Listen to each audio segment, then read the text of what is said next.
not the same thing.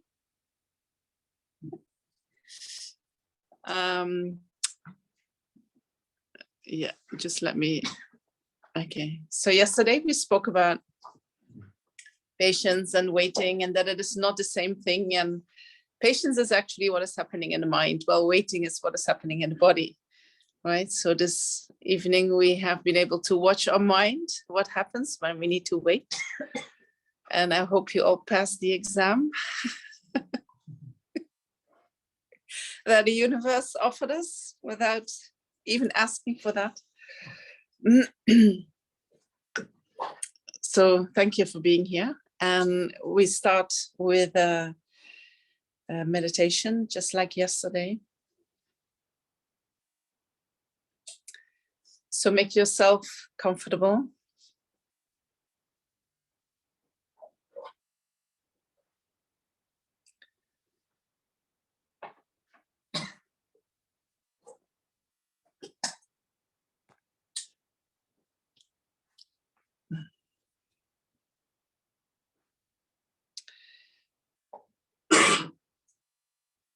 Take a few deep breaths.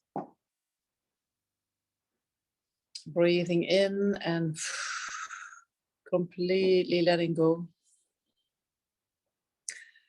Releasing any tension that we're holding on to, that we collected during the day, or maybe even in the last 15 minutes.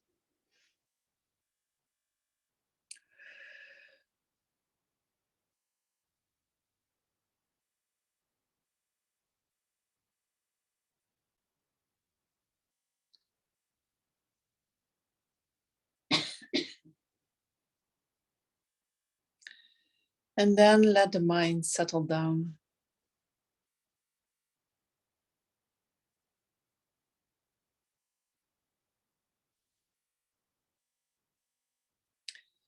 And so when we sit in the meditation posture with a straight back,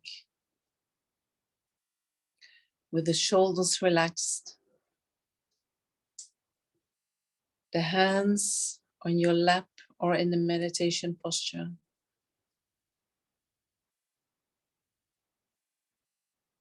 the head bowed forward a little bit, the jaws relaxed, the tongue touching the palate just behind the teeth.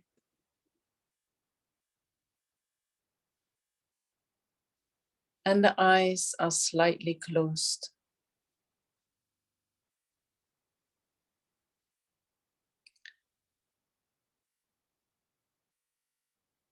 When we bring our body in that posture, it is an invitation for the mind to naturally calm down.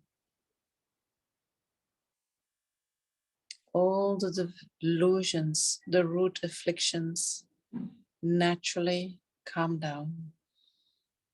Even if you would do nothing else than just sitting in a meditation posture, you will notice that your mind is settling.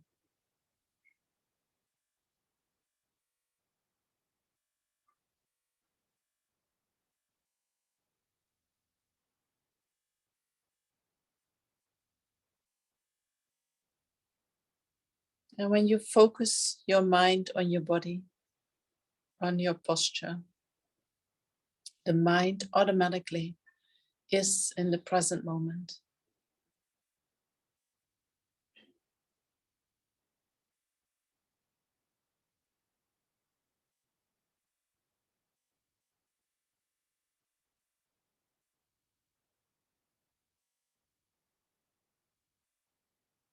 And if it is difficult for you to do this, maybe your mind is still caught up in the things that have happened today.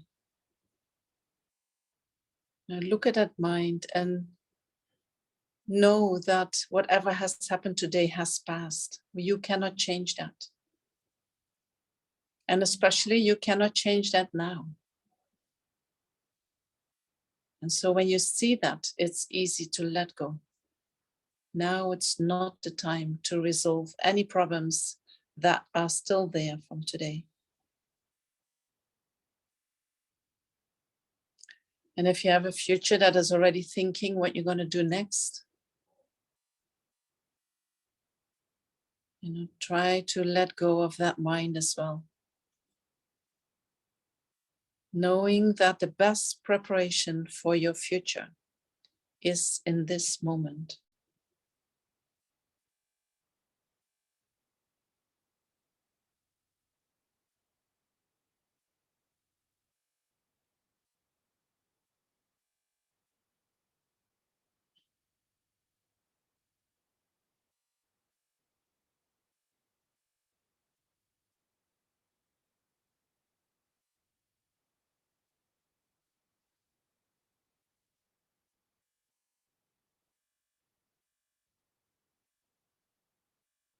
Let your mind rest on your body. And in the beginning, your mind might be going from one part of the body to another part of the body, and that is fine. But then slowly, slowly, the mind is moving less around. And if you notice that, then bring your mind to your breath. Either by observing the rising and falling of your abdomen, or by observing the cessations at your nostrils, whichever works best for you.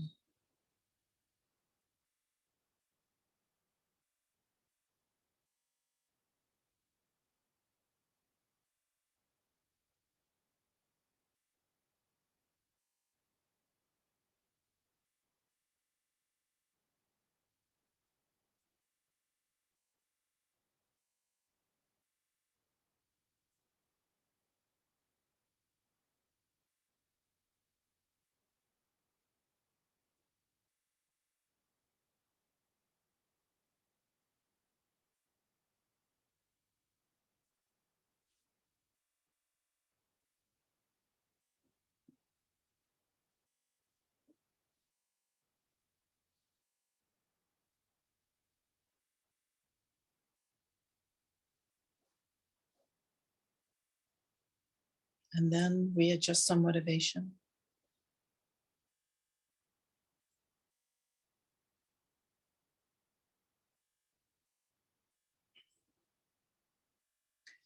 If we do not adjust our motivation, every action we do is done motivated by a self-grasping mind.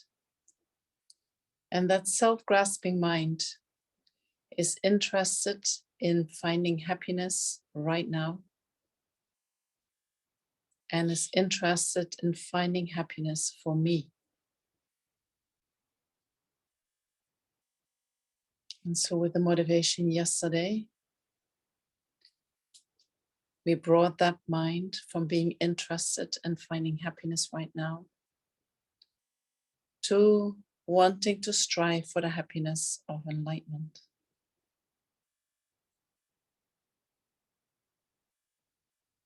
And so today we'll focus with the motivation on transforming that self-grasping mind to a mind that is not just striving for the happiness for me, but for the happiness of all sentient beings.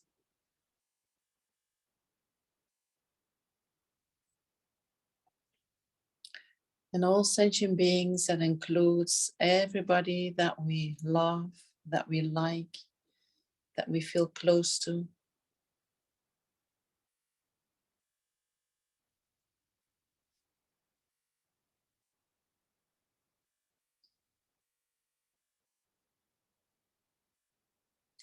But it includes also everyone that we don't know so well, as so-called strangers.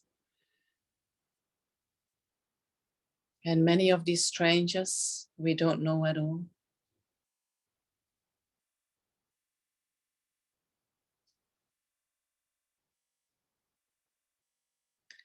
And we also include those beings that we do not like,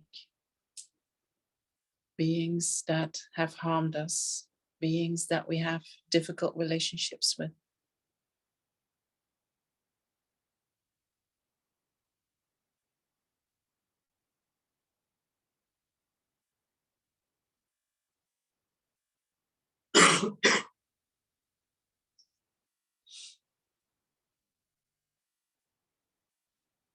We're going to do this session for the happiness of all sentient beings.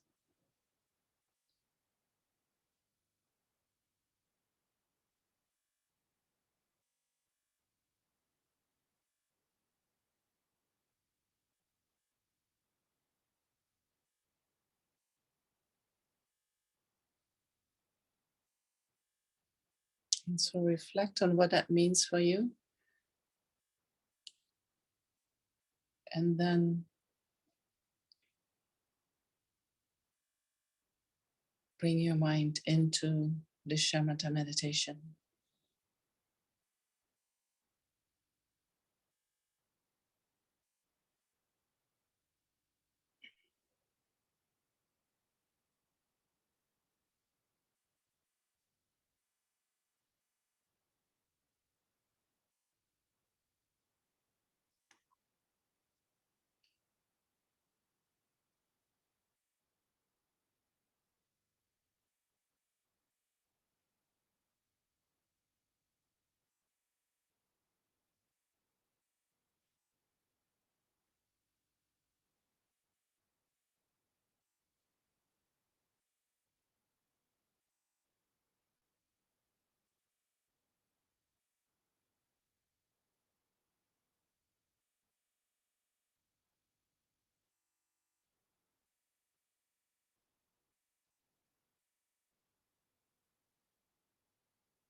When you notice that your mind is distracted, just bring it back to your body and to your breath.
All right.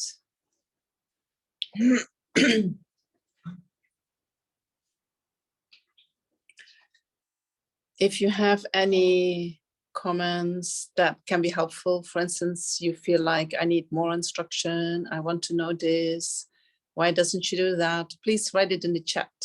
I'm very happy to accommodate whatever needs you are having as far as I can, right? I'm a very limited human being, but what I can do, I will do. So yesterday we did a little introduction on patience and the reason why we need to develop patience. And we said that patience is a mind that is undisturbed by harm or by suffering.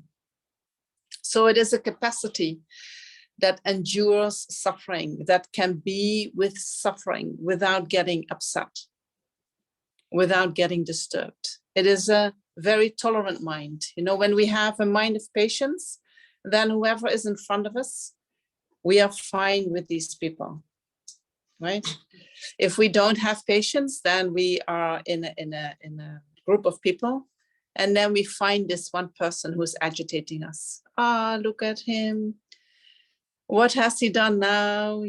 But whatever. We start commenting, right? That is the mind of impatience. This is the mind that is disturbed.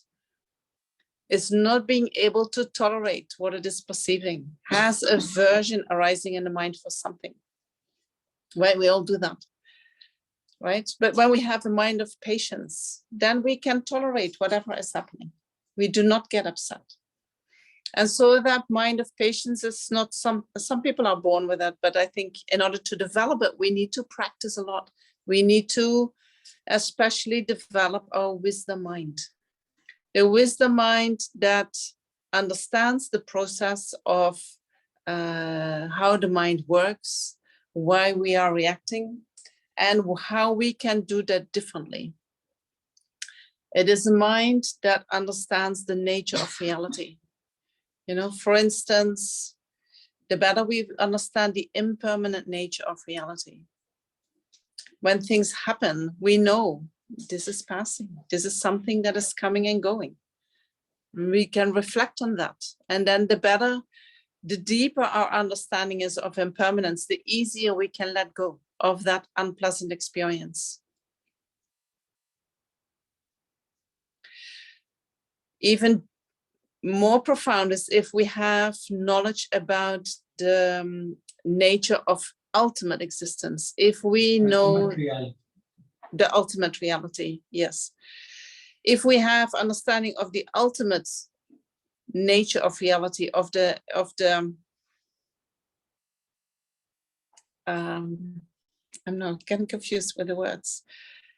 The ultimate nature of reality, that's how we say it, no? The ultimate nature of reality. If I have understanding of that, if I have a really good grasp of that, then when disturbing emotions arise, you know, when we, for instance, get angry at somebody, that person looks to be very concrete. It looks like that person is really a bad person. But if I understand the lack of inherent nature of a bad person, I can contemplate, like, you know, it's not just that person that did something to me. There were many, many, many causes and conditions that made that person is harming me. And I feel harmed, not just because that person is harming me, but I also have my own contribution to the harm that I'm experiencing. This body is mine, it's my creation, right? It's created by my karma and delusions. So when I experience pain in my body, that is part of that is my responsibility. I cannot blame everything on the other person, right? And so the better we develop our wisdom mind, you know, the more patience will have a chance to develop in our mind. The mind that can endure hardships. So when we have patience and situations happens, the mind will not be overwhelmed. You know, sometimes when something bad happens, we get so overwhelmed, we cannot think anymore. The mind becomes mushy, like we don't even know what we think. We just have this big woolen ball of confusion up here. Right? I don't know if you guys feel like that. I do sometimes when it is too much. I cannot think anymore, you know. So when we have patience, then the mind stays clear, the mind stays focused, the mind stays steadfast and firm. And so not reacting with patience is a very, very strong mind, right? Sometimes we think when somebody harms us and we do nothing back, oh, that's weakness, you know. Oh, you should have done something in order to stop him from harming you, or in order to give him something back, or we should have done something. But if we practice patience and we do that consciously, and we are aware that not reacting is actually a strength, it's not a weakness, you know, then when somebody harms us, we stay steadfast. And maybe we even are capable of sending loving kindness and compassion to that person. When we can really do that, you know? Have you ever tried to be angry at a kind person? Very difficult, huh? So when we can stay sincerely kind, when somebody is harming us, they start feeling very bad about themselves, right? And they will stop. How is it possible that I'm harming a kind person? Look what they're doing for me. Right? There are, I'm not sure about, let me tell the story the way I remember it. That was about a meditator, I think. And he was meditating in a cave, and there were some spirits around that came to disturb his meditation the whole time. And so this meditator, he was generating bodhicitta again and again and again. And so when these spirits were trying to harm him, he would not react. And you know the story, I can tell that very extensively, but it comes down to that at a certain point, these spirits, they spoke to each other and they said, why are we actually harming this person? He's so kind, you know, he's dedicating his whole life to all sentient beings, which is including us, you know, why are we doing this? And so then they stopped harming that meditator. Somebody says here that the person was from Ladakh. It could be anywhere. Yes. So the mind gets disturbed when we experience suffering. It gets disturbed when unpleasant feelings arise in the mind. Right? When we speak about feelings, we have three types of feelings. We have pleasant feelings, we have neutral feelings, and we have unpleasant feelings. That's it. Three types. Makes it very easy, right? Makes it very simple. So when pleasant feelings arise in the mind automatically reacts with attachment. Neutral feelings, I have a little bit of doubt about that. Normally, neutral feelings refers to the feelings that we have in the higher realms, in deep states of meditation. And then we have the unpleasant feelings. And when unpleasant feelings arise, the mind reacts with aversion. Immediately, feeling arises and there is the reaction. So feelings arise in every moment of mind. Therefore, reaction also arises in every moment of mind. Attachment, aversion, attachment, aversion. And when aversion arises in the mind, independence upon unpleasant feelings, aversion disturbs the mind. Right? We think what happened to me disturbs my mind. But I think that's not true. What happened to me causes a feeling to arise in the mind. And then I react, or my aversion reacts to that feeling. It's not me who's reacting. I cannot even identify with that because it goes so fast. So it's my aversion reacts to the feeling, and that disturbs the mind. And that is what we are suffering from. Right? The event, when we get physically harmed, can be a little bit part of the suffering. When somebody, that is actually it. We can experience some little bit of suffering, but all the rest happens in the mind. When somebody says nasty things to us, is shouting at us or is saying mean words, they can hurt deeply, isn't it? But why do they hurt? Is it that the sound of the word is hurting? Or is this what we think about these words, the meaning of these words for us? Right? So I think it is the meaning of these words that it has for us. That is what is hurting, right? So that is our own mental thinking that is creating that hurt. If we would think something different about these words, or if these words have no meaning for us, people can say these words whatever they want, And you can see that when you have, for instance, a dog, and you speak with a very nice voice, and you say bad words. The dog doesn't hear the words, right? The dog hears your intonation, hears the feelings behind what you're saying or your intention. And if you have a good intention and you just try to check, does he really hear the words? You can see the dog reacts to you with pleasure. He's coming to you and he loves you. If you say very nice words when you are angry, right? The dog notices that you're angry. So that means he cannot really hear the words. He hears something different. He hears maybe the energy behind your words, the energy that is behind the intention that you have.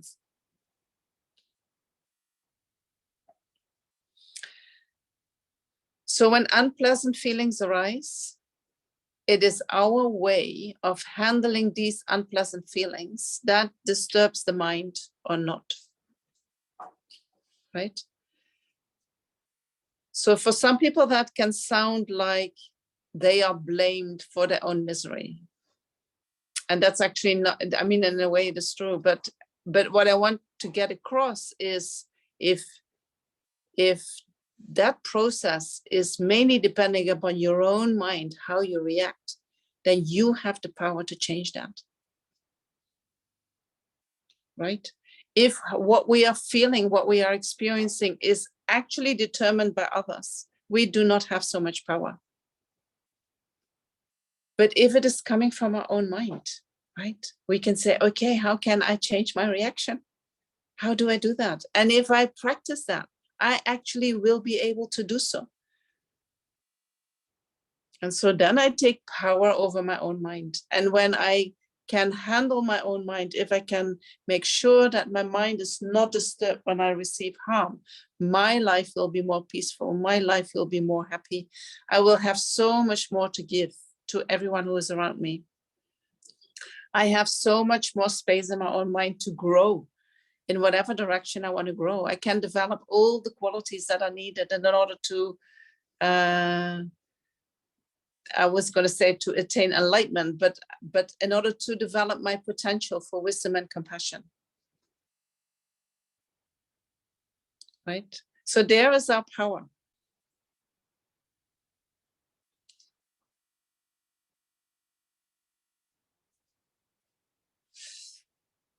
The fact that we react, oh yeah, and then what we also said is that we have, when unpleasant feelings arise, we can have aversion, but that can increase depending upon the unpleasantness that we experience. It can become agitation, it can become anger, it can become hatred. Hatred is a mind that is so disturbed that it has a wish to harm back. It is a mind that has ill will, that has malice. And so that mind can only arise when we feel deeply, deeply, deeply hurt, right? Sometimes we can be hurt till we feel the core of our being, right? Then these types of very, very strong anger and wishing to harm back can arise in the mind. So that is the most destructive mind that we can generate. And when that mind arises, we are not really having any power about that, do we? It just happens to us. You cannot stop that. It is already coming. But then if a mind like that arises and we have some tools to deal with that very strong reaction, we can pacify it very quickly. Right? So that's what we're going to try to do. So I want to look a little bit more into anger, and then I'm going to look into how we can be with these unpleasant feelings in a healthy way, so that we have some tool there, and then with that we can discuss and think about patience and listen to Shantideva. I think that will be helpful and make it a little bit easier to hear some of his advices. So when we feel hurt or when we feel harm and anger arises, that anger appears to us in a certain way. Anger appears as what is going to help us to stop that harm, or it's going to help us to stop that unpleasant event that is happening. Right? If somebody is beating us and we become very angry, we want to use that anger to stop that person from beating us. And sometimes the anger can become so big that we want to harm that other person. And we have the feeling that if I harm that other person, my hurt will be less. Right? It is almost as if we receive something that we don't want, and then we want to give that back. Right? So anger is what helps us to protect us. That is how it appears. Something unpleasant comes, I have aversion in order to make sure that that unpleasantness doesn't enter my territory, body or mind, right? Or even the circle around my body. Don't come too close to me, right? That is my anger saying, don't come too close to me. I'm protecting not only my body and mind, but also my space, my wife, my husband, my children, everything that I feel is mine. My anger will protect that. That is how it appears. Anger appears as that what is going to help us to protect us from suffering. that is going to help us to protect us from harm.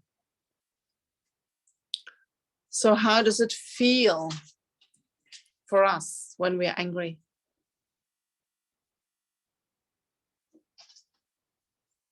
How does it feel? Good? Huh?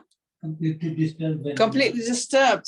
But how do you feel? Is it pleasant or unpleasant or hot? You even have a hot feeling here. What else? You can't remember things properly. You can't remember things properly. Discomfort. A discomfort. It has a long afterlife as well. It has a very long afterlife, you know. Once we have this explosion of anger, then we can feel that residue in the mind for a long period of time. Regret. And then we regret it. And then we suffer from regretting the fact that we were getting angry. After ending, the regret. After ending, there is the regret. But the moment that we are feeling angry, someone says, I feel tiring, confused. Is that a state of bliss or is that a state of suffering? Suffering, right? So anger appears as that what is going to help us to stop the suffering. But it itself is suffering. Right? Anger is a delusion and is therefore deceptive. It is telling us something different from what it is actually doing. It says, I'll protect you. And actually it just brings us misery. Right? So then the question comes, if we don't use our anger to achieve something, then what do we use? You know, but then slowly we will get answers to that.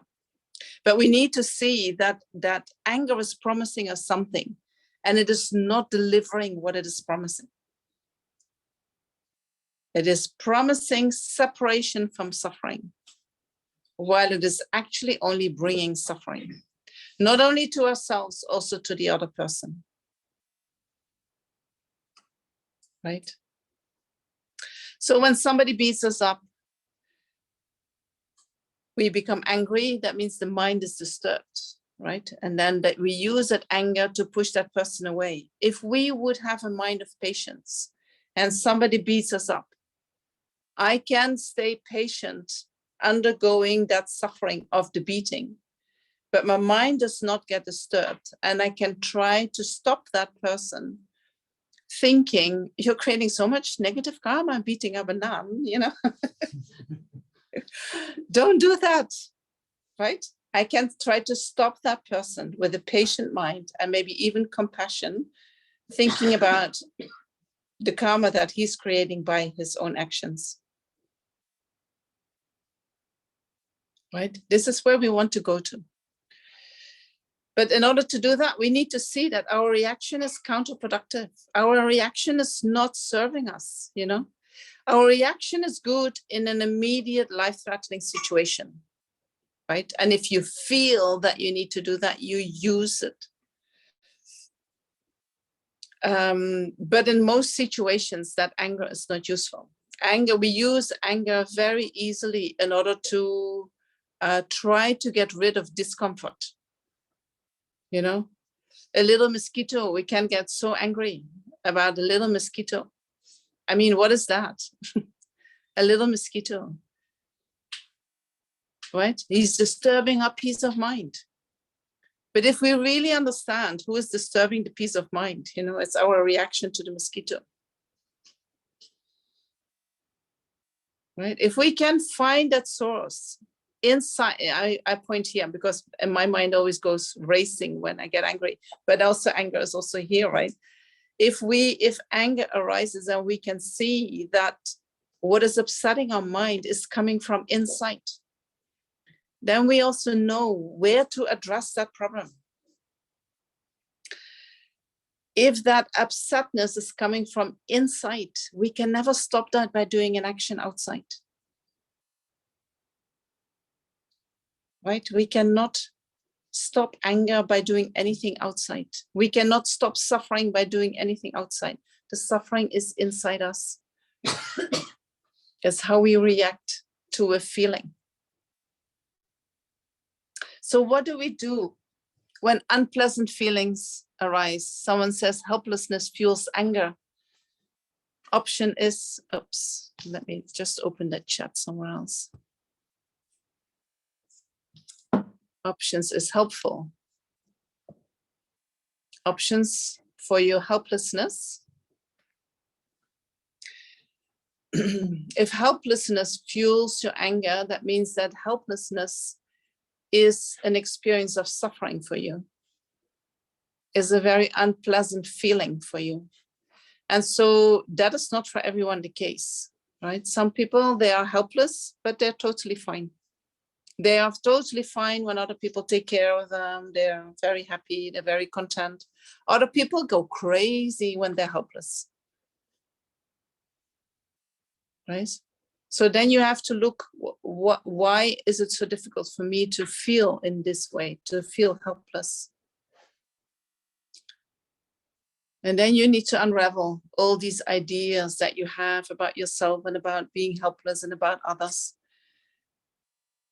in order to come to a place where you can become more okay with being helpless, right? Because most of us, if we are lucky, we will end up helpless, getting old, getting sick, right? The last part of our life, many of us will experience in a state of helplessness. And that is suffering, right? Especially when you're strong and independent at the moment. Then going back to a body that doesn't function anymore, a mind that doesn't function anymore. You need others too for the basic needs. That's suffering, right? So the better we know how to be with suffering, with unpleasantness, the better we will handle these situations when they occur.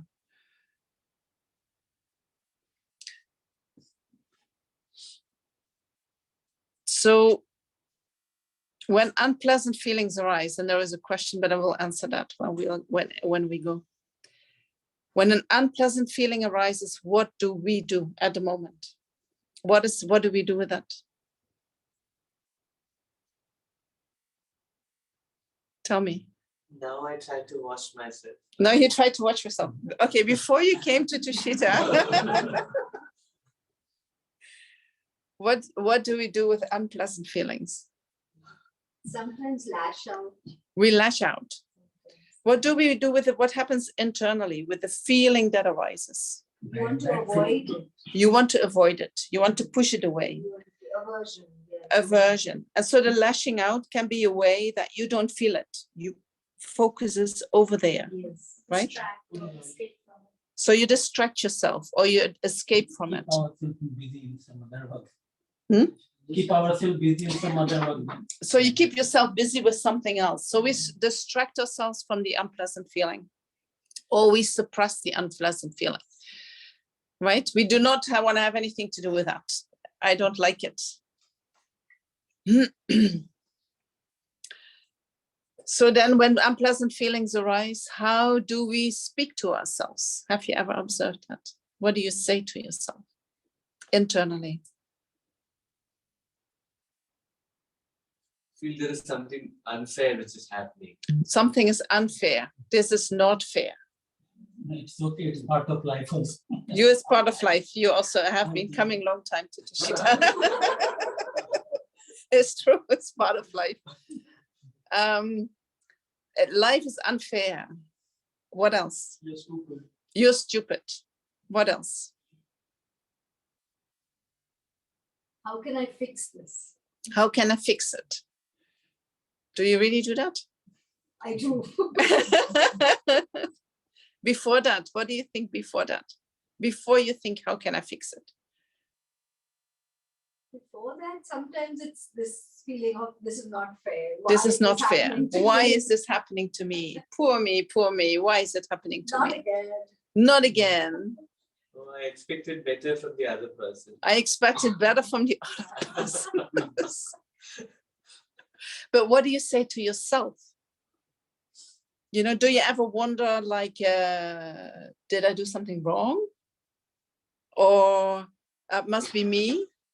Or, you know, when I think, why is this happening to me? There must be something in me that I deserve that, maybe. Or we say how stupid you are, and why didn't you look better, and why don't you take better care of yourself, or blame, excuse, pretend. So we can blame somebody else, we can blame ourselves, we can pretend we're feeling good. Is that what you're saying? That is what we do. I can't bear it. And someone says anger is a reaction to unpleasant experience. Accept the experience as it is. Then probably no anger. That's completely true. That's but how do we get there, right? This is what we're trying to do. And so what I first do is look at what we are, how we are reacting at the moment. And then we're going to do the opposite, right? So criticizing ourselves, that is also what we can do. Beating up ourselves. Right? Yesterday I spoke about that stick that we have. And if things do not go the way we want it, we take the stick and we start beating ourselves up. Right? You should do better. Why didn't you? And then we can use all kinds of harsh words to ourselves. True? True? We use words to ourselves. I mean, you should really watch that in your mind. We use words to ourselves. We would never, ever use these words to somebody else. Maybe our enemy, but not our friends, never. True? We talk so bad to ourselves, we would never say that to our friends.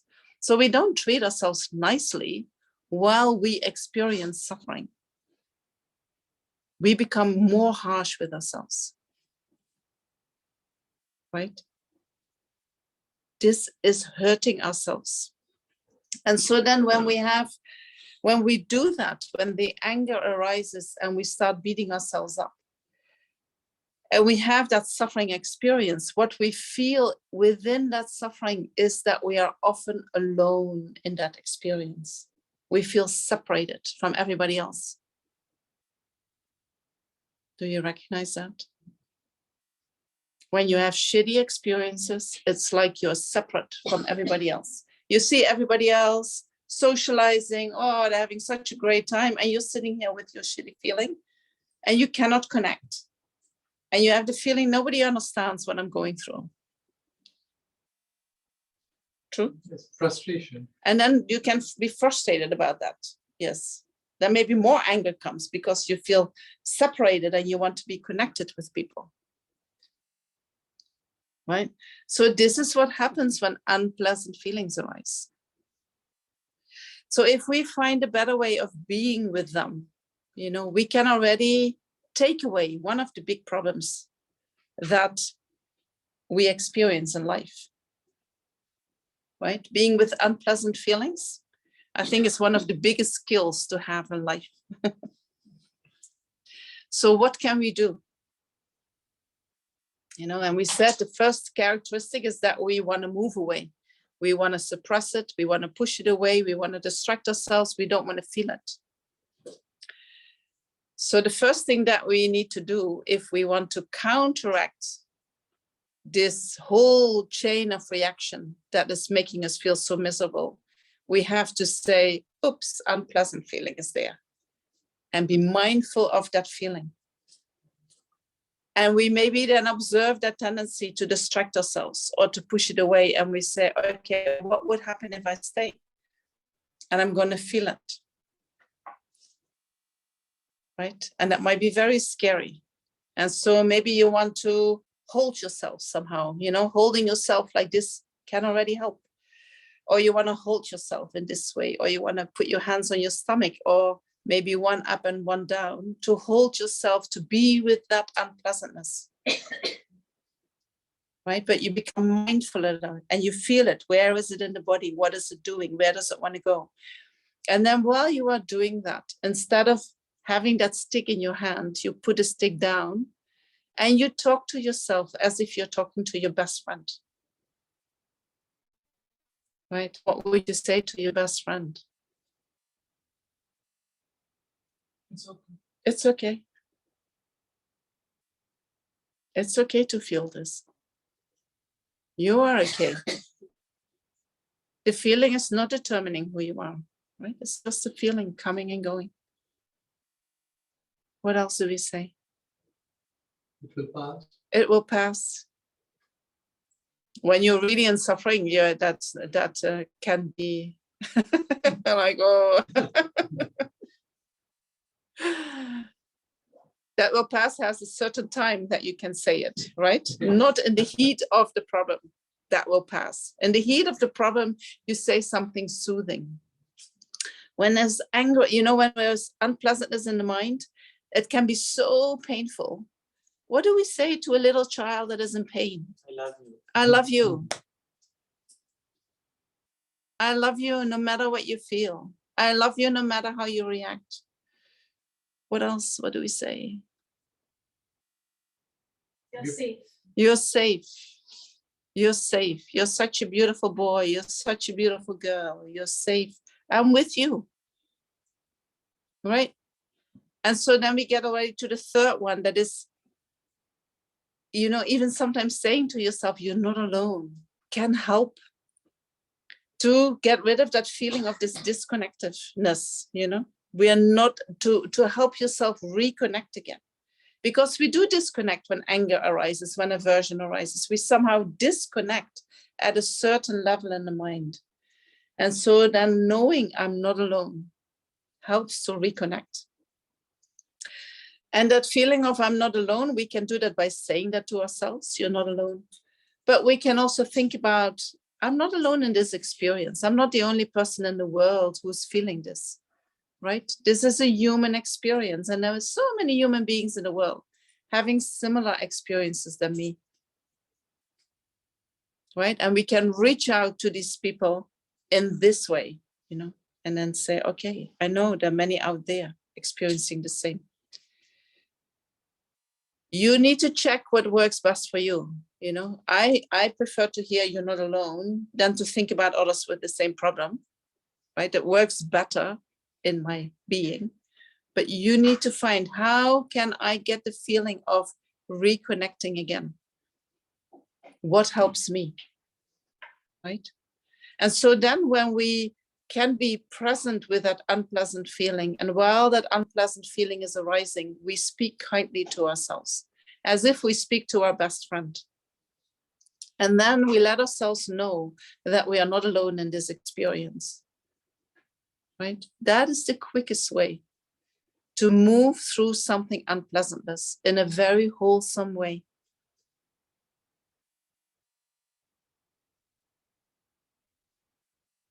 We are not to blame. That's also very good. We're all together. That's also what we can say to ourselves, right? And it is hard not to blame yourself, but also that is just a habit, you know, and there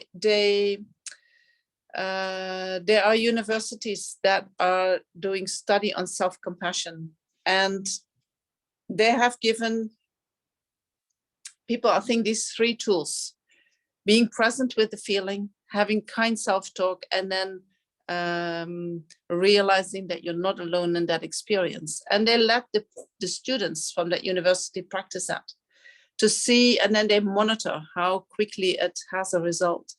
And they say within 2 weeks, if you practice it every day, 5-10 minutes, within 2 weeks, you see a significant difference in how you relate to yourself. And with that, also how you relate to unpleasant feelings, to adversaries that happen in life. 2 weeks. So you have to give it a try.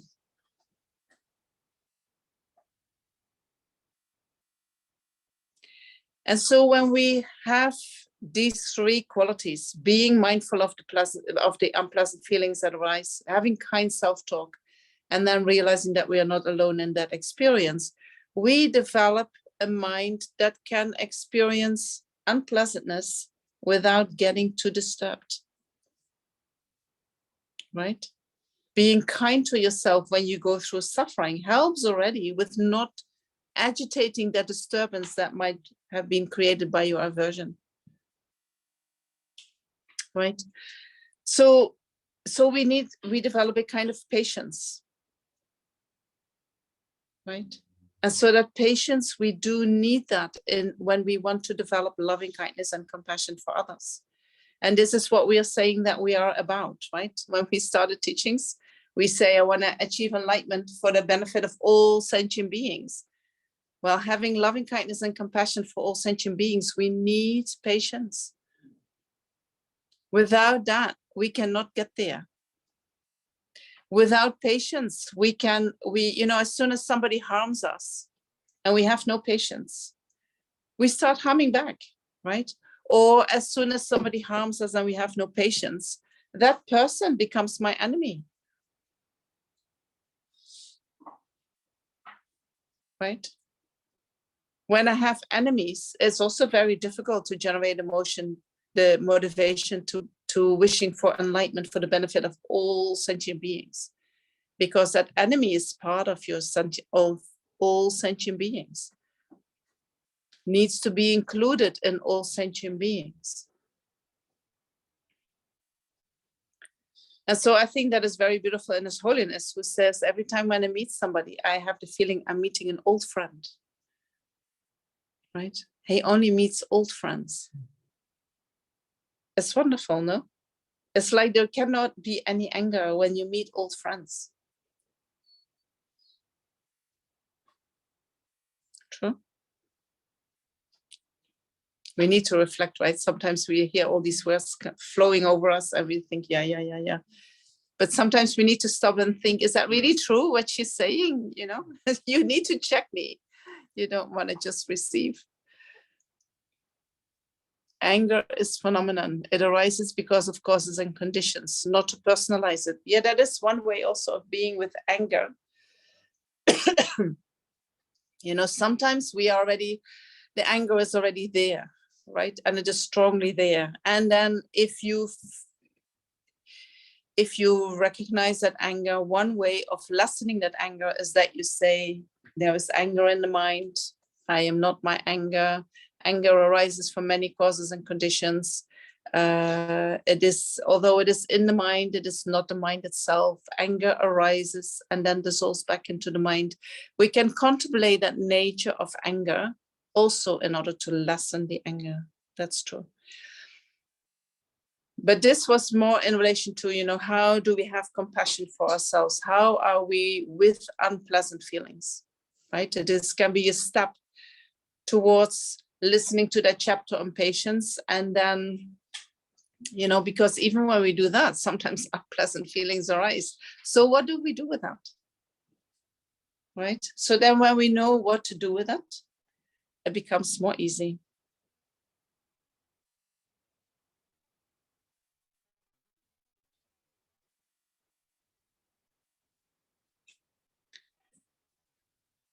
And so just as we can contemplate that anger is something that arises in the mind and then dissolves back into the mind. Feelings is also something that arises in the mind and then dissolves back into the mind. Right? When we feel a very unpleasant feeling, anger is a reaction to that feeling. So sometimes when the anger is already there, I first need to work with that anger before I can get to the feeling. That was the reason why I got angry. Before I can even start feeling it, right? I have to calm down the reaction that I have, and then I will start feeling the feeling that is I was reacting to. And so then when that feeling is there, and I start to connect with that, I can contemplate the nature of that feeling too. Unpleasant feelings arise in the mind. They are a result of our own actions. Whatever we experience is the result of our own actions. So we feel that unpleasant feeling, but as soon as it has been felt completely, the feeling is gone. That karma is finished. Will never come back. Finished. Right? What we do is the unpleasant feeling comes and we're gonna push it away with so many ideas, mental engagements, like no, I'm not going to feel this, I'm not a bad person, I'm not whatever, We have a whole story to tell us why we do not have to feel that unpleasantness. But if we would just open up and say, okay, it is there, it has arrived, something unpleasant, some negative karma is ripening in this very moment, and I just let it wash over me. When we can do that, as soon as the feeling fully arises, it will dissolve back into the mind, and then it is gone forever. That feeling cannot come back. Other negative feelings can come, but that one is done. Right? And so we can clean up our mind when we allow these feelings to arise. Sometimes if we look into our life, you know, the life that we as modern human beings are living, we use a lot of our energy to distract ourselves from these unpleasant feelings, right? We are constantly running after the things that we like, as if unpleasantness is really not wanted, right? When there is a lot of unpleasantness in your life, you're a failure, you do not belong to us, you're not whatever. So we do not want to go there. We distract ourselves. Oh, I'll do this, I'll do that, I'll try that, that I do not have to feel what I'm actually feeling. So I think that we have a lot of unpleasant feelings somewhere in our system that we have been suppressing for a long period of time. And then at a certain point we get depressed, right? And we think, what's this about? But I think depression is sometimes an opportunity to catch up with all that unpleasantness that we have been running away for. And it says, no, no more running away. Now you sit down and you're going to feel it. Right? But sometimes the depression feels like we're never going to get out of it. But maybe we do. Maybe when we feel these unpleasant feelings that we haven't given a chance for a long period of time, when we allow them to arise, and we can have a mind of loving kindness and compassion towards ourselves when that happens, we might clean up a lot of unfinished, unpleasant feelings. And so when they're gone, then also the need to distract ourselves is not there anymore. Right? We can stop running. We can be in the present moment. Right? And in the present moment, we have full access to all the qualities that we have developed. Okay, so that's a little bit what we are doing. Shall we make a start with the text? Unless there is a question about that, what I was talking about. Someone says we are rationalizing it instead of feeling it. We often do that. That is a way of not having to feel. How do we separate feeling from anger? Yeah, they come very quickly after each other, right? And I think when there is the reaction of anger in the mind, it is very... anger is a reaction where you want to get rid of something, where you want to do something. It is a doing energy. While feeling is actually an energy where you sit back and you experience something. So I don't know if that helps. Anger is doing. Anger wants something. Anger wants to separate, wants to harm, wants to control, wants to... Feeling is no wanting there. It's just experience. And so when you're angry, you first, and you want to sit down and you want to try to feel, then you can say, what am I actually angry about? Right? Somebody said something to you, and then you can go back to that moment in time and say, what did I do inside me? What did I feel when that happened?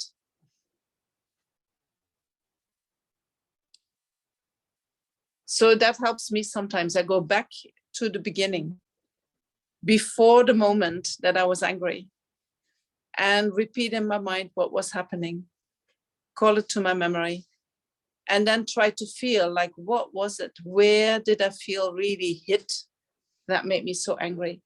And then sometimes you can get to the feeling, and then you try to focus on that.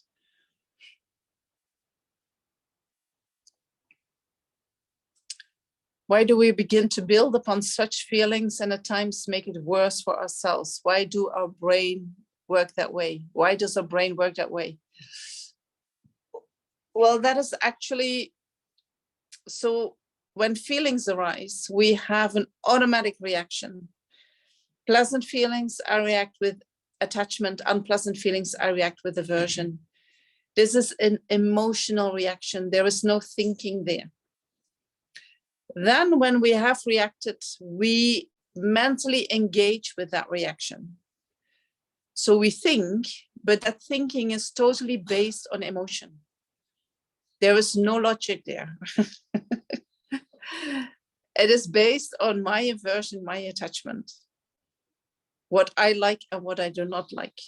And so it is emotional. It is, if you look into the brain, it is the limbic system, or sometimes it's even deeper. It is the reptile brain that is working, but it is not our cognitive thinking that is working.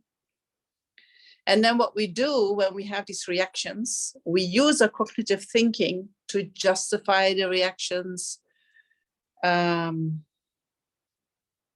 We try maybe to analyze, but as long as that emotion is there, as long as our reaction to the feelings is there, there is not much logic in the way we think. So then when we want to go back to the logic thinking, we first have to really pacify these emotions, and the emotions being the reactions to the feelings, and then feel the feeling, and then your mind is clear again. Then you can use your wisdom mind again. What can we do when we are angry with ourselves?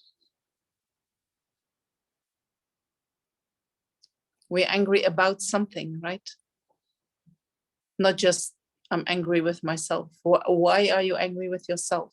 What is the reason? And then you can check, is that a good reason to be angry with myself?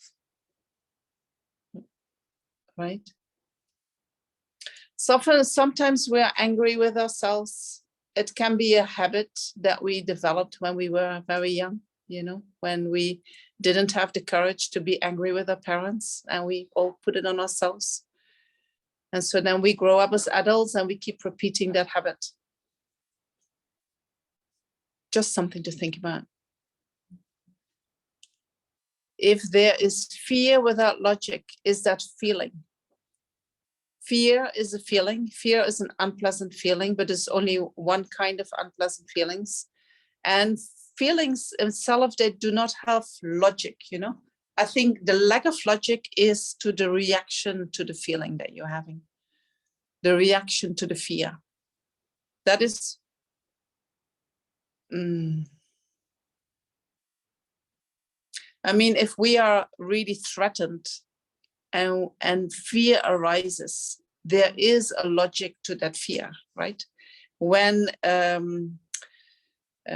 instance, I'm trying to cross the road and I don't see that big car coming, and then suddenly I notice my body is jumping back, right?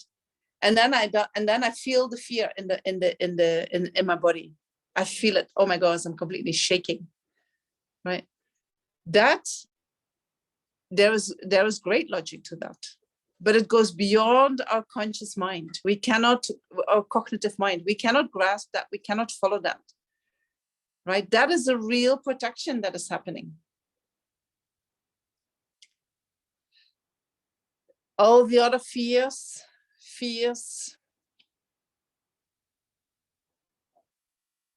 I can think about many fears that have no logic, you know.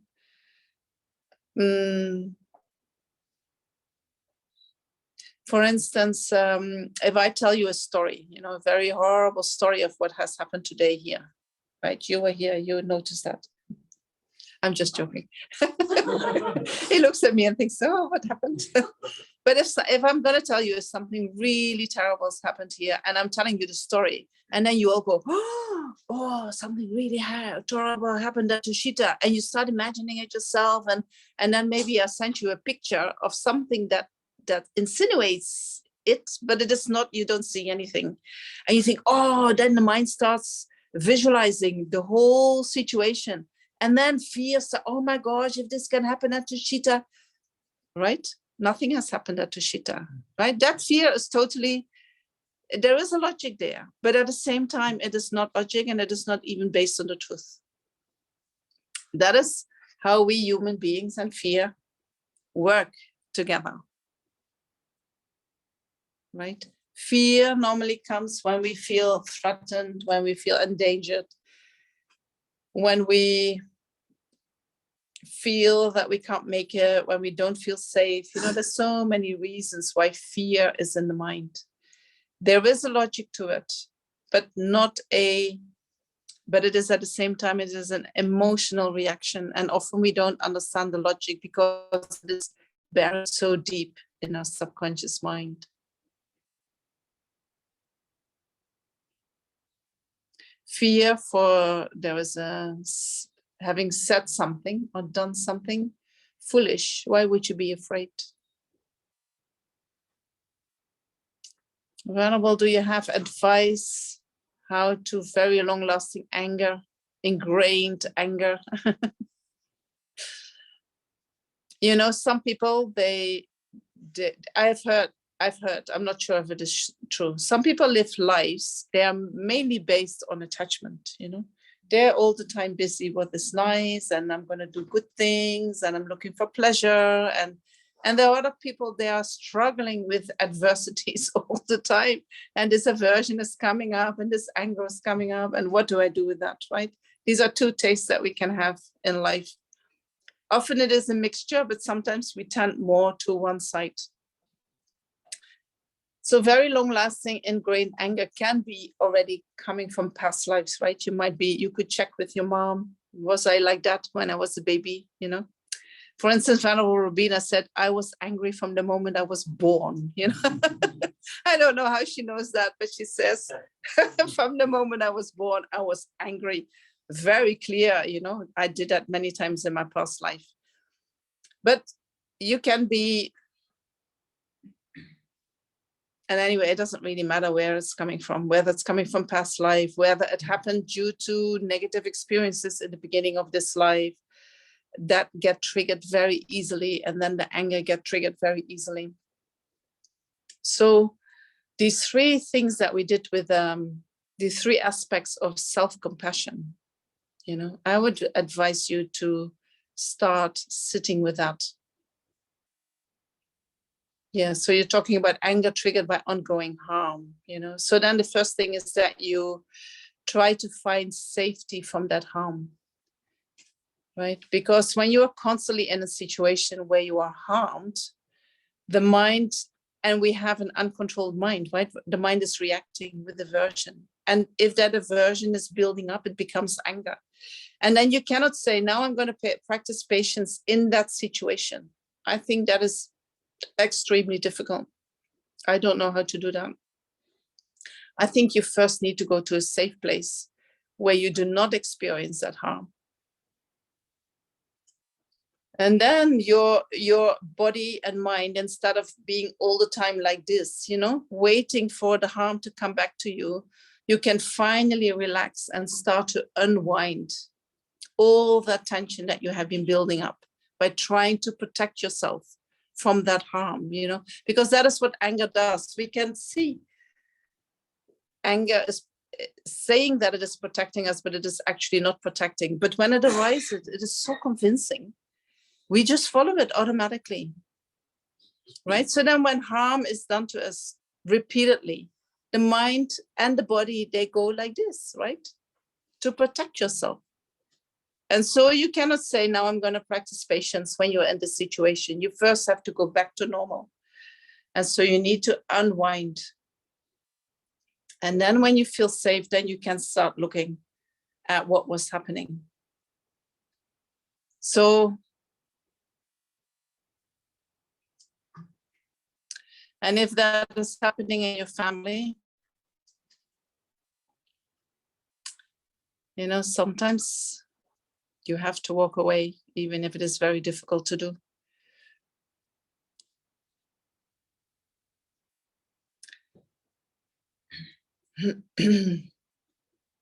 Once somebody said to me, was my therapist, she said to me, your anger is a healthy reaction to a very unhealthy situation, right?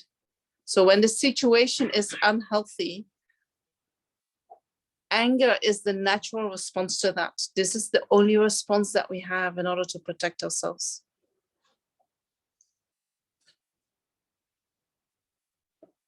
So I'm not sure what to say to you.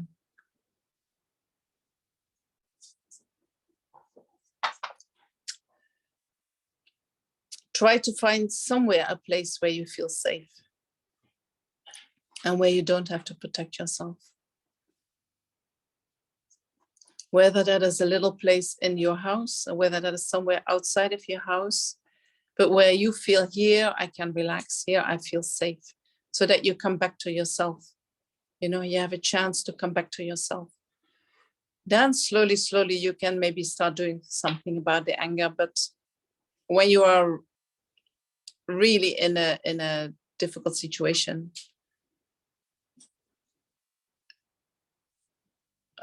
I don't know. I tried it for a long time, and eventually I thought, now it's done, and I'm going to leave, because it's not possible to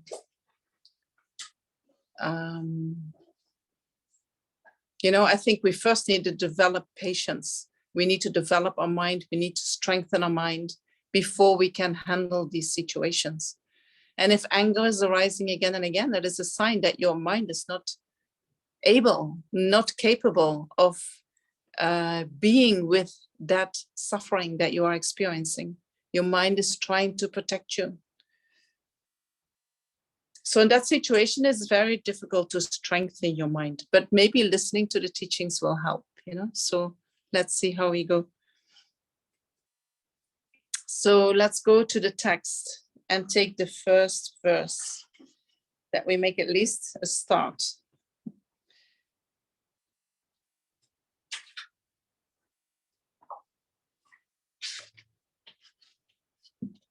And so I will read you the verse. I think you all have the text, right? Yeah.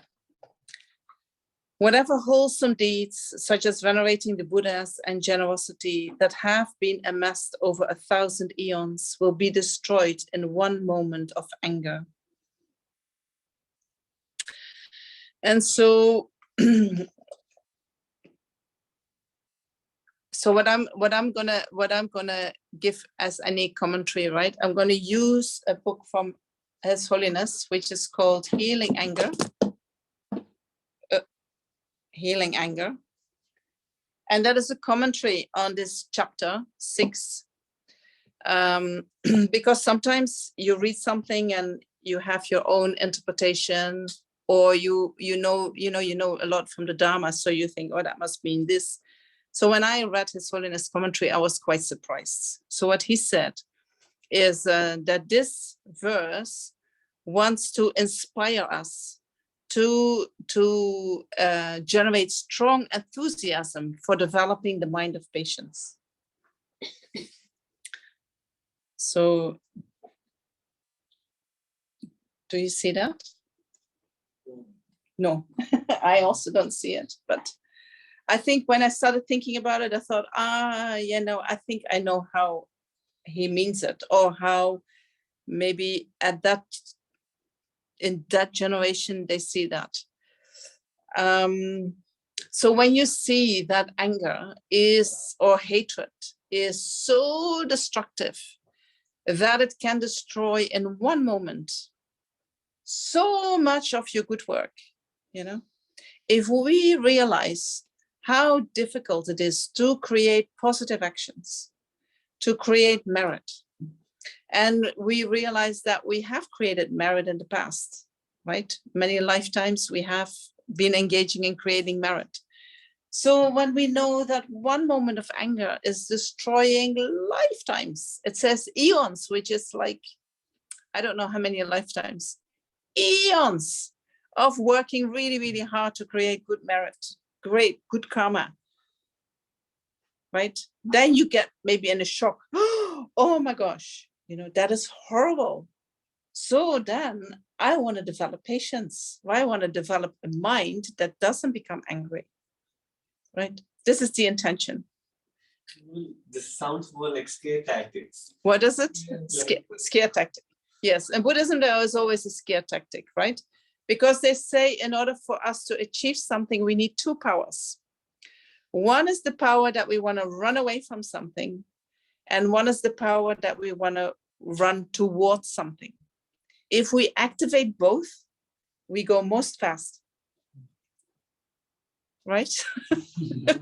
How is it possible? So for instance, with renunciation for samsara, how do we develop renunciation for samsara? We're going to generate first the fear for all the sufferings in samsara. We're going to think about all these sufferings in samsara, the three lower realms, but not only that, also the general sufferings of samsara that come back in every lifetime. And then fear for that suffering. And then an inspiration to become free of that is what helps us to generate that uncontrived mind of renunciation, right? We need to be very determined. I'm not going to get angry anymore. We need to be determined. I want to develop patience, you know, because when it gets hard, what do we do? Now the hardships come. What do we do? Hold on. Hold on, right? We need some motivation to hold on, right? Why do you hold on? You think it's right. Because it's right. Why is it right? Because you want to be happy. Because you want to be happy. Yes. You know somehow that if I do that, I'm going to create more happiness. Yes. And if I don't do that, if I don't hold tight, then what? Slip. Then you slip, and then what happens? How do you feel? Miserable. You feel miserable. Could that be a motivation too? I do not want to be so miserable. I want to be so happy. Right? And so where to start with is always triggering that fear. So I see that, you know, when you have a cannon with a big bullet, to put some fire behind that, to spur us on. But anyway, so we have been practicing virtue for many, many lifetimes, right? From praising all the Buddhas, making offerings to all the Buddhas and Bodhisattvas, by practicing the 6 perfections, by practicing generosity, ethics, patience, enthusiastic effort, all that we have been doing for many, many times. That merit that we have generated with that merit is very vulnerable for anger. It can be easily destroyed by anger, right? The other merit that we generate with wisdom, and His Holiness also mentions concentration, that merit that we generate with that cannot be destroyed by anger. So whatever insights we have in reality, we will never lose that, you know, also not in next lives. We do not lose true, real insights into the nature of reality by becoming angry, right? And maybe you can relate to that if you see what you understand. For instance, our knowledge about impermanence, some realization about impermanence. Even when you get very angry, you don't lose that realization. You still know the same thing.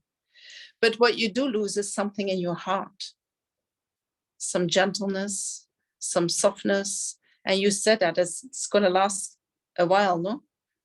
And then to build it up to where you were can take a long time, right? Especially when we develop a mind that is extremely hateful because we suffer so intensely, right? And the hate is very, very strong. And then it takes a long time, you know, we buy into that hate. It takes a long time to rebuild that mind of loving kindness and compassion that we had before. And it takes a long time to generate again that merit of that we generated with generosity.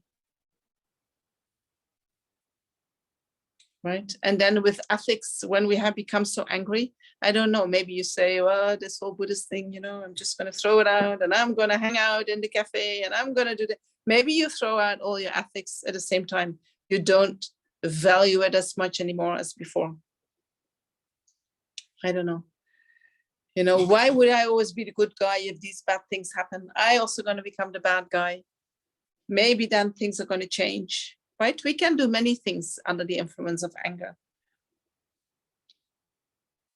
And not only that, but then in the text it says we destroy eons of good karma with one moment of anger.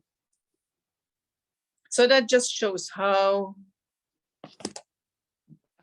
negative that mind is, right? So that we try to prevent that from arising.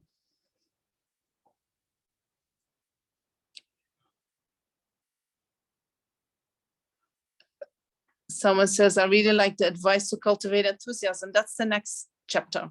So you have to stay a little bit. And good works means that we create virtuous actions. Does it say that in the text, or did that come out of my mouth? I think it must have come out of my mouth. Good work can refer to, it refers to positive actions. It refers to actions that we do for the benefit of all, you know, not just for ourselves, not just to make ourselves happy, but also to make others happy. And that includes refraining from harming others when I feel like it.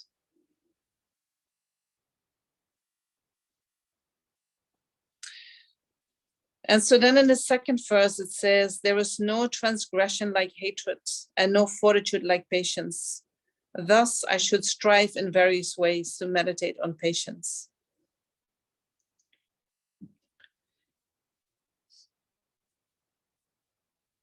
And so then we can see how we see that whole range from I can go into hatred or I can have a mind of patience. And I need to see how that mind of hatred is something that I really do not want to have. I really want to develop. I just want to walk away from that. I want to move away from that. And I want to walk towards that mind of patience. That is what I want to achieve. When I have a mind of patience, where I can keep my mind undisturbed by whatever happens, I know that I'm going to be happy with whatever what.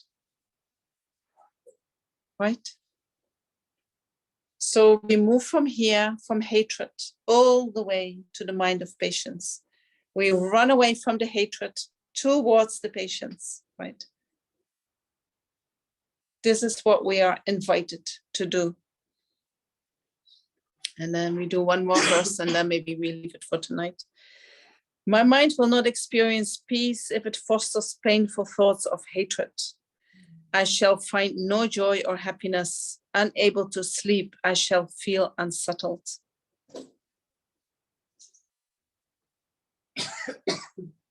And so this verse outlines the destructive effects of hatred, which we can see immediately, right? When there is hatred in the mind, what happens? How do we feel? How do we sleep? Right? We don't sleep, right? The mind is constantly thinking, how can I take revenge? What can I do to get rid of this? Right? Huh? How quickly we can retaliate? How quickly can I retaliate? What can I do to really make that person suffer? You know, but it is not a pleasant mind, right? It is a very busy mind that is trying to get rid of suffering in a way that is actually very unskillful, right?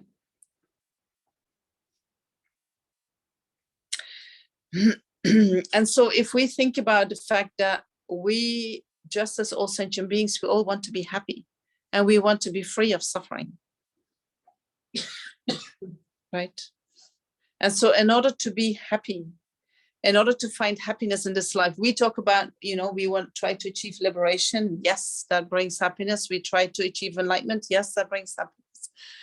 But not, we maybe think not immediately. I also want things that make life good, you know. I like to have good health. I like to have enough money to do what I want to do. And I want to have good friends around me. Right? These are the three things that make us happy. And so when anger arises in the mind, what it does with these three things, good physical health, our wealth, and our friends, right? When anger arises in the mind, what happens to our physical health? Physical health, which makes us happy. When there is anger in the mind, we destroy our health, right? There is a lot of scientific research that shows what anger does to the body. Extreme anger led to heart attack, cardiac arrest. Extreme anger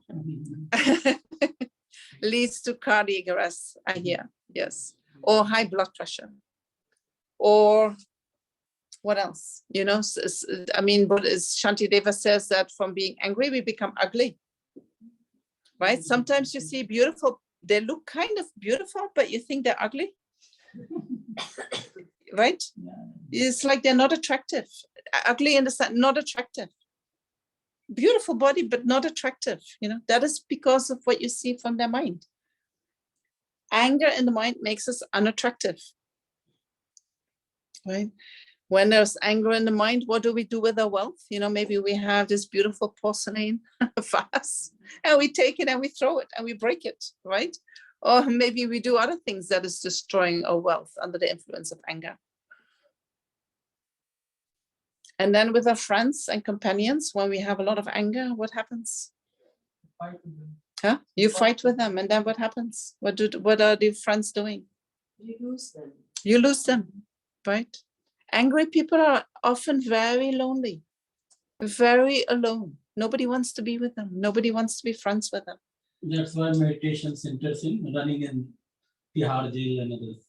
That's why meditation centers are running in Bihar. Courses in the Prisons. jail. Oh, in jail, and jail. Prison in Tihar is a big prison. Yes, yes. They are running some Vipassana. Yes, meditation can help to address that and also to lead a more ethical life, you know, but anger doesn't bring us really into jail, right? We can live in a family where we have an angry father or brother or, you know, maybe mother, and we can live through hell, right? And it doesn't bring them into jail, right? Anger happens in the home. Anger happens within friends. Anger happens on the work floor. Anger happens everywhere, right? When I say something bad to you out of anger, it doesn't bring me into jail. True? No, but it's related to criminals who are always angry. And criminals are not necessarily always angry. I don't agree with that. I don't agree with that.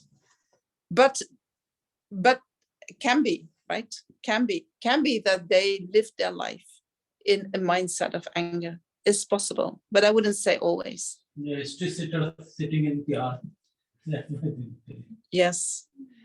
And so if the happiness and joy of this life comes from a good physical health, from wealth, and from good companions, then we can see how anger, when we allow it to arise in the mind, is destroying the things that bring happiness to our life. Right? We need to see that anger is, I mean, we already spoke about it 2 nights. But we are starting now the chapter on patience. So that sounds like I'm repeating something, but we are just, you know, this is just what I'm saying. We need to realize that anger is destroying our own happiness of this life, also of future lives, but also of this life, right now, immediately. Right? By destroying our good health, our wealth, and our companions, our good friends. True? Can you see what I mean? One moment of anger can destroy your whole relationship, right? Can we correlate the rude behavior and anger? Can we call it? Correlate between the rude behavior? Can we correlate between rude behavior and anger? I think rude behavior can be accompanied by anger. but not necessarily. Right? Rude behavior, I mean, It's a part, little part of anger.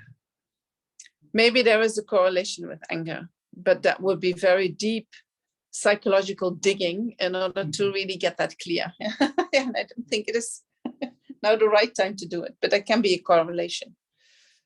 I think people who are rude, they are sometimes very disconnected, right? They do not, and they may be disrespectful to others.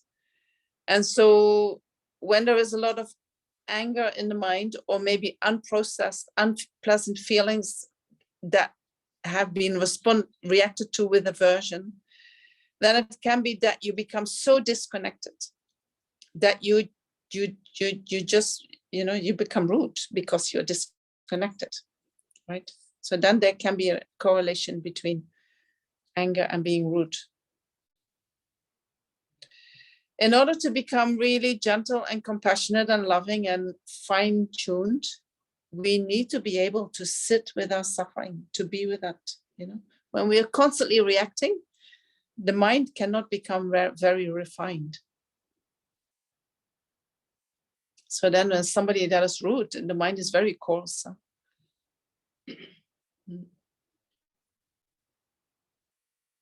Is it possible to have anger without knowing it? Yes, I think it is. From experience, I tell you. Sometimes we cannot recognize what is anger in the mind. We think,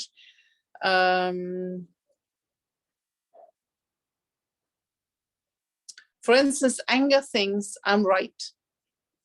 I'm just right. And I want to be right. Right? Anger is not anger. This is anger. Anger wants, or this is arrogance. Arrogance, even I feel that I am the truth, I am the right. It's not anger.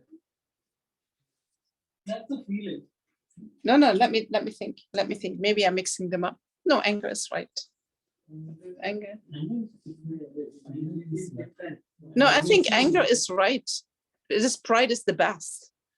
Pride thinks I'm the best, but anger thinks I'm right. I'm seeing something and I'm right, and I want to have that right. Right? And if you don't give me that right, I'm angry. I will tell you. I will be angry now. You will be angry, right? Arrogance. Then it's turned out. If I am scolding something around when somebody not following me, then it become anger. Maybe. Okay, so we have a discussion here. How do we recognize anger? Is it possible to have anger without knowing it? Let me go back to the question. Is it possible to have anger without knowing it? I think it can be that we do not recognize it. I heard from someone, who came in a very, very difficult situation and started shouting at everyone around them. Had no idea that was anger. No idea. It took her a long time after that to realize what was that, It was horrible to experience, but she didn't think I'm angry. And then you have to think, oh, when I behave hysterically like that, I'm actually angry, right? And you need to learn to identify, oh, this is my anger. This is how it feels like. This is when it comes up for me. Right? So it can be that you don't see it, that you have camouflaged it with something else.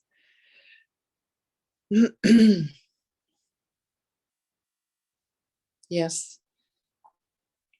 Righteousness resulting into resentment with others.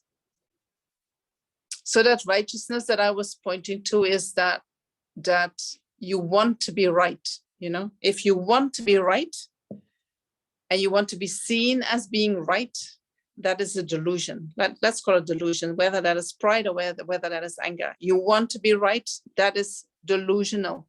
But being right, you can be right without having the need to be acknowledged as the one who's right. So that everyone is, that you're the one who is right, but you have no need to talk about it. You have no need for acknowledgement of that, right? That is a balanced mind. That is an harmonious mind. Yeah. All right. Let's stop. Let's continue here tomorrow. If you have any questions, please put them in the chat. You know, if tonight or tomorrow during the day things come up for you, put them in the chat when we start. I always have a look at it. I don't promise that I will explain everything on that same day, but I can promise you that whatever you're writing in the chat, I will take with me and I will integrate it somehow in the teachings. Or Nivita says you can also email your questions to mayanadali@gmail.com. Right, up to you. It's both good for me. All right, tomorrow more. Thank you so much for being here. All of you here in person and online. And maybe we do a small dedication. Yeah. Thank you, Venerable. You're very welcome. I'm going to do some little dedication out of chapter 10.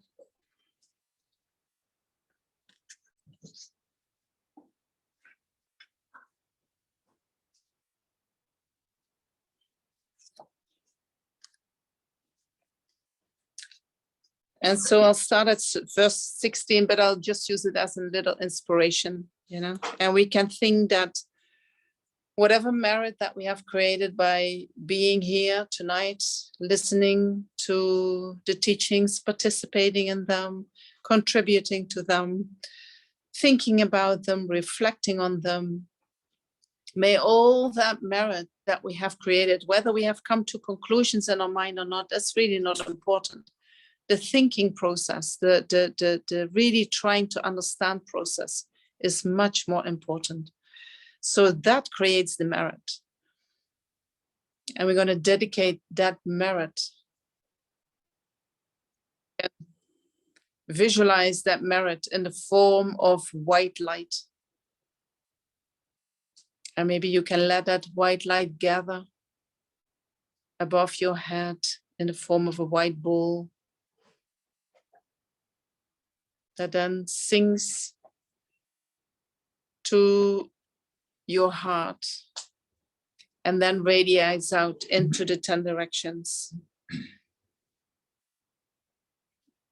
And while you visualize that, we can think, may all animals be free from the fear of being eaten by one another. May the hungry ghost be as happy as the people of the northern continent. May they be satisfied by a stream of milk pouring from the hand of the noble Lord Avalokiteshvara, and by bathing in it, may they always be cooled. May the blind see forms, may the deaf hear sounds, and just as it was with Maya Devi, may pregnant women give birth without any pain. May the naked find clothing, the hungry find food, may the thirsty find water and delicious drinks. May the poor find wealth, those weak with sorrow find joy. May the fallen find new hope, constant happiness and prosperity.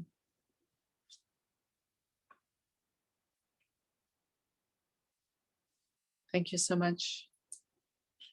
And looking forward to seeing you tomorrow. Thank you, Venerable. You're very welcome.